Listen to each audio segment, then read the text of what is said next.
Shalom frères et sœurs dans les Seigneurs, shalom à vous, peuple de Dieu, enfants de Dieu, ministres de l'Éternel, que le Seigneur vous bénisse. Moi, c'est le pasteur Josué Bolowa. Nous sommes à Cape Town, en Afrique du Sud. Nous aimerions juste vous présenter d'abord nos vœux les meilleurs. En anglais, on dit « une compliment of the season », que le Seigneur vous bénisse. Et c'est une année nouvelle que Dieu a permis que nous puissions être là. Nous bénissons le Seigneur pour cela. Vraiment que Dieu soit loué. Et nous sommes ravis et nous pensons que vous aviez passé quand même des bonnes années, vous aviez passé quand même une année merveilleuse et vous avez passé quand même, qu'on appelle le crossover. Hein, vous avez vraiment traversé une année de merveille. Voilà, permettez-moi que je fais ça. Voilà, merci. Que Dieu vous bénisse. Alors, c'est juste une pensée qui nous est venue en tête et nous aimerions partager avec vous juste pour quelques minutes un passage qui est écrit dans le livre d'Ésaïe chapitre 43. Ésaïe 43, le verset 18 et le verset 19. Un verset ou un chapitre connu de tout le monde et la plupart des enfants de Dieu. Et il répète, il parle de cela aussi. Mais j'aimerais que nous puissions nous encourager, nous exhorter concernant ces passages. Que Dieu vous bénisse. Ésaïe 43, le verset 18, je vais lire avec nous. J'ai la version française ici, plutôt anglaise, mais je vais essayer de traduire cela en français. La Bible déclare ceci: Remember not yet the former things, neither consider the things of old. Behold, I will do a new thing. Now it shall spring forth. Shall you not know it? I will even make a way in the wilderness, a rivers in the desert. La Bible déclare: ne pensez plus aux événements passés. Ne considérez plus ce qui est ancien. Et voici, je vais faire toutes choses nouvelles. Sur le point d'arriver. Juste pour nous dire que l'année qui vient de se terminer n'a pas été facile pour tout le monde. L'année 2020, et chacun de nous, chaque église, chaque ministère, chaque homme de Dieu avait quand même un thème. L'année de délivrance, l'année des accomplissements, l'année des réjouissances, n'est-ce pas? Et chez nous, nous avions dit que c'est l'année des jubilés. Les uns en ont expérimenté, les autres n'en ont pas, n'est-ce pas? Compte tenu aussi de la situation qu'a traversé le monde tout entier concernant la pandémie qui a bouleversé les économies, qui a dérangé beaucoup de gens. Alors, la Bible déclare: ne pensez plus aux événements passés. C'est vrai, en tant que psychologue de formation, nous avons appris dans notre cours que l'oubli, c'était partie un aspect dans la psychologie. L'oubli, c'est important. Nous devons oublier. Nous sommes appelés à oublier. Parce qu'imagine-toi si nous n'avions pas oublié et que nous avions plus emmagasiner beaucoup de choses. Quand j'avais l'âge de 5 ans, quand j'avais l'âge de 3 ans, quand j'avais l'âge de 5 ans, 6 ans, 10 ans, ou même 20 ans, ma mémoire serait saturée et je n'aurais pas pu peut-être avoir les histoires qui pouvaient emmagasiner de nouvelles choses. L'oubli, c'est vraiment important. L'oubli, c'est important dans la mémoire. Alors, imagine-toi quand vous étiez à l'école primaire, vous étiez à l'école primaire, 6e primaire, 2e secondaire ou 4e humanité. Tout ce que vous aviez emmagasiné, si c'était toujours dans votre tête, la mémoire serait vaste. Ça sera peut-être saturé et puis vous n'aurez pas pu avoir le temps de pouvoir emmagasiner d'autres choses. Donc l'oubli, c'est important. Mais lorsque la Bible dit: ne pensez plus aux événements passés, quels sont ces événements? Les événements que j'allais te dire qui t'a dérangé, les événements qui t'a fait pleurer, les événements qui t'a fait regretter, les déceptions, les oppositions, la perte d'un être cher peut-être, la perte d'une femme, la perte d'un homme, la perte d'un mari, la perte d'un enfant. Vous voyez, l'année passée n'a pas été facile. L'économie a été bouleversée, la plupart des gens ont perdu leur travail, la plupart des gens ont voulu peut-être se marier, n'ont pas pu. Il y a certaines églises qui devaient être construites mais n'ont pas pu parce que la situation financière a été dérangée. C'est parmi ces événements que la Bible dit: ne pensez plus aux événements passés. Ces événements qui ont apporté l'amertume, ces événements qui t'ont dérangé, ces événements qui ont pris votre santé, ces événements qui ont apporté la division ou les divorces ou des séparations ou des troubles dans des foyers. Ce sont ces événements que la Bible dit: ne pensez plus aux événements passés. ces événements ne vont plus revenir. Ces événements ne vont plus revenir. Mais il y a une chose encore dans la Bible qui m'a touché, mon frère. La Bible déclare, mon âme bénit l'Éternel et n'oublie aucun de ses bienfaits. Mon âme bénit l'Éternel et n'oublie aucun de ses bienfaits. Mon âme bénit l'Éternel. C'est le livre de Psaume 53, à partir du verset 1 jusqu'au verset 3. La Bible dit, mon âme bénit l'Éternel et n'oublie aucun de ses bienfaits. Vous comprenez que David dit, mon âme bénit l'Éternel, n'oublie aucun de ses bienfaits, pas de ses mauvais faits. Ésaïe 43, 18 dit, ne pensez plus aux événements passés. Ces événements qui t'ont fait pleurer, ne pensez plus à ça. Mais quand vous allez dans le livre des psaumes, mon âme bénit l'Éternel, n'oublie aucun de ses bienfaits. C'est-à-dire, il y a des choses que Dieu a fait pendant l'année 2020, que nous devons nous souvenir de cela, que nous devons bénir le Seigneur sur ça. Ce sont des bienfaits de l'Éternel. La vie, la santé, tu étais parmi les survivants. Peut-être dans votre mariage, dans votre foyer, dans votre famille. Personne n'a été malade. Tu dois dire merci au Seigneur. N'oublie pas ces bienfaits de l'Éternel. N'oublie pas cela. N'est-ce pas? Ces événements que Dieu a manifesté sa bonté.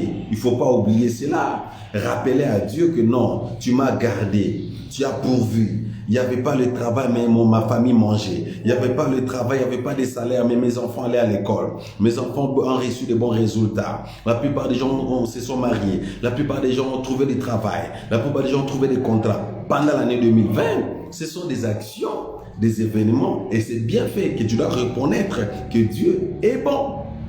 Mais lorsque la Bible dit ne pensez pas venir passer, ce sont des événements atroces, qui t'ont fait pleurer, qui a fait que pendant la nuit tu ne dormais pas. Ce sont ces événements que tu dois pas se rappeler de cela. Sur ce, la Bible continue encore pour dire, ne considérez plus les choses anciennes. Mon frère, ma soeur, ce qui t'a fait pleurer, les troubles que toi-même que tu as causés, il ne faut plus les considérer. On t'a offensé. Tu as dit non, je ne veux plus pardonner. Tu dois pardonner.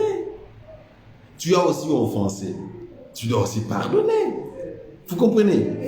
Et la Bible déclare, continue en disant le verset 19 dans l'Ésaïe 43, I will do a new thing. Je ferai une chose nouveau sur le point d'arriver. Je mettrai le chemin dans les déserts. C'est une année où Dieu est prêt à faire des choses nouvelles dans notre vie. Je voulais juste nous encourager à focaliser nos yeux vers le Seigneur. Et Joël chapitre 2, le verset 23, la Bible dit, le Seigneur va restaurer ce que les sauterelles ont détruit. Ce qui n'a pas pu tenir l'année passée, mon frère, ma soeur, je vais te garantir une chose. Dieu est capable de restaurer cela. Tu as perdu une femme, tu as perdu un homme, tu as perdu le mariage, tu as perdu les enfants, tu as perdu le capital que tu avais pour le business, tu as perdu les partenaires puissants. Je vais juste te rappeler que Dieu va restaurer cela parce qu'il est fidèle. C'est lui qui a dit, voici, je ferai une chose nouvelle sur le point d'arriver. Je mettrai le chemin dans les déserts. Mon frère, ma soeur, Dieu est capable. Je veux juste nous encourager, même si la pandémie Covid a brisé l'économie du monde entier, Covid t'a rendu chômeur, Covid, peut-être la pandémie, t'as volé ta joie. Mais je voulais juste t'encourager que ce matin, aujourd'hui, en ce nouveau mois, cette nouvelle année, le Seigneur est prêt à ouvrir un chemin dans le désert. Il le fera non parce que toi tu le dis, il le fera parce que lui-même l'a dit. Celui qui est fidèle à ses promesses, il accomplit. La Bible déclare, même si nous sommes infidèles, lui reste fidèle à ses promesses. Même si nous sommes infidèles par nos engagements, par nos manières de faire les choses, Dieu reste fidèle. Je veux juste nous encourager. Dieu est capable de mettre le chemin dans le désert. Et il le fera parce que c'est lui-même qui l'a dit. Vous savez que Dieu est bon. Il est l'alpha et l'oméga.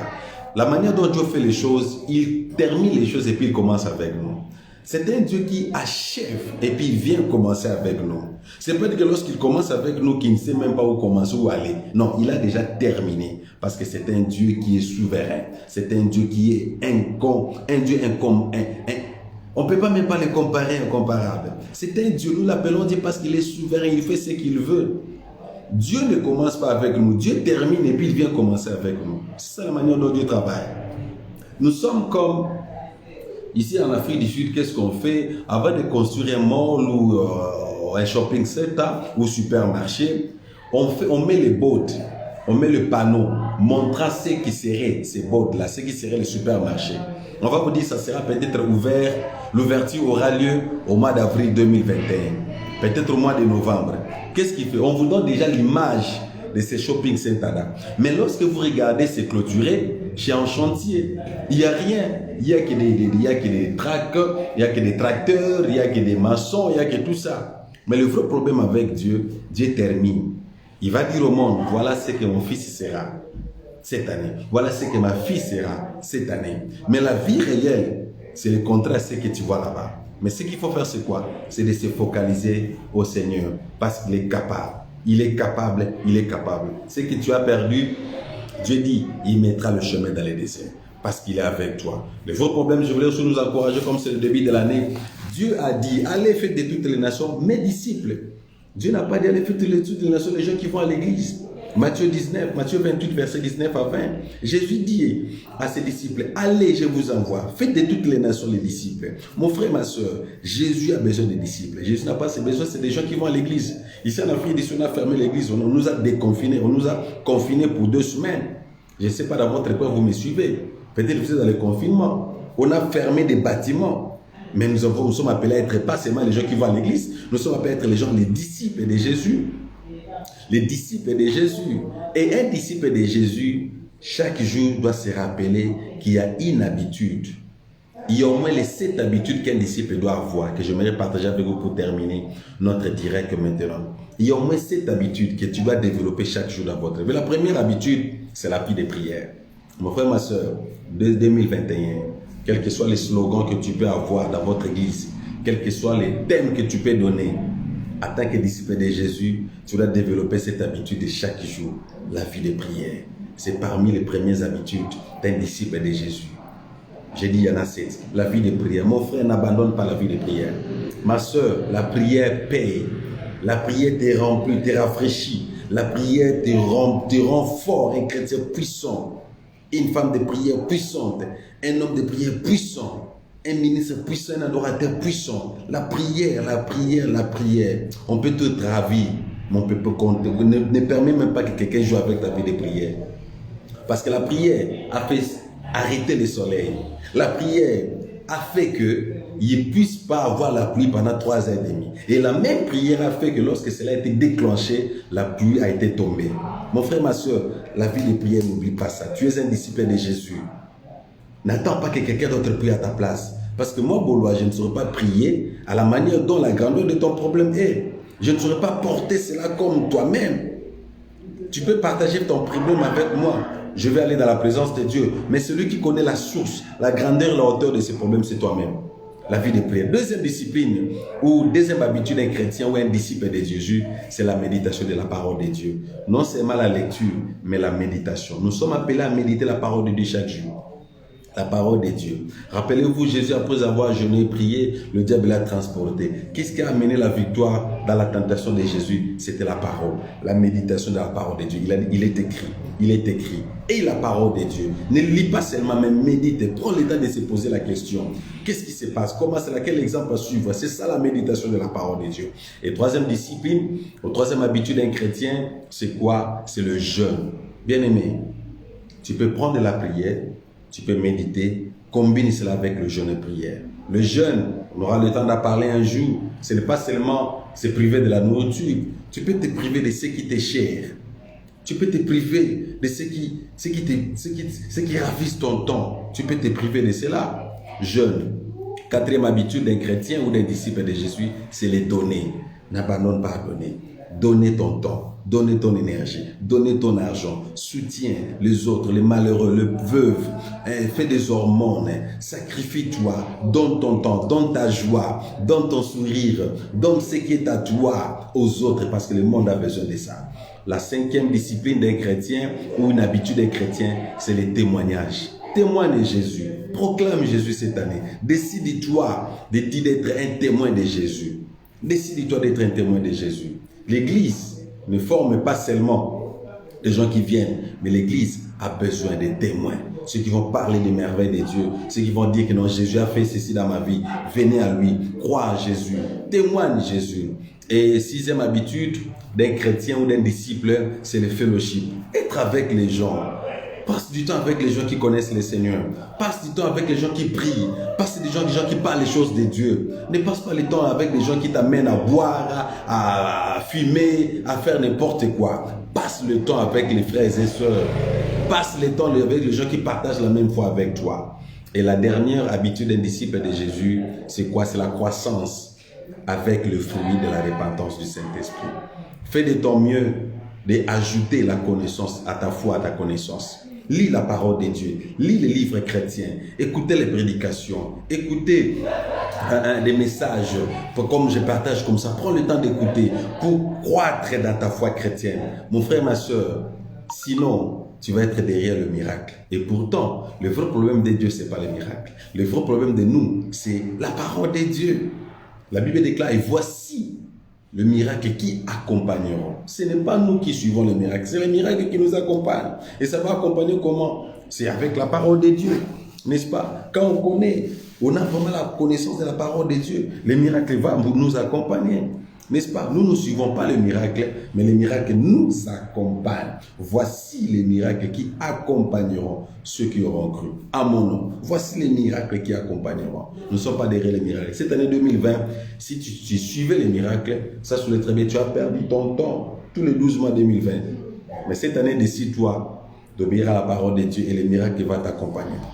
Cette habitude d'un disciple de Dieu, j'ai dit, la prière, tu ne peux pas abandonner. N'abandonne pas la vie de prière. La méditation de la parole de Dieu, le jeûne, les disciplines, refuser de manger, refuser ce qui est cher, les donner ton temps, donner ton argent à l'œuvre de Dieu, soutiens les autres, assiste les veuves, les prisonniers, assiste ceux qui sont les délaissés.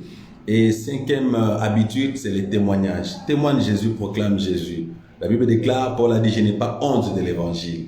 Et sixième habitude, c'est quoi le fellowship? Être avec tes frères et sœurs, ceux qui partagent la même foi avec toi. Et la dernière habitude, comme un disciple de Jésus, c'est la croissance. Fais de ton mieux que cette année, tu puisses ajouter un plus dans votre vie de prière. Voilà un peu ce que j'ai voulu juste partager avec vous pendant cette vingtaine de minutes. Rappelle-toi que tu as un devoir à faire, un travail à faire de faire quoi? De ne pas considérer ce qui t'a fait pleurer. Le cinéma passé fait des passer. C'est vrai, Covid, les gens ont dit, on fait ça, les oppositions viendront. Mais ça, je l'ai très bien, tu ne dois pas se focaliser à ça. Focalise-toi sur Jésus.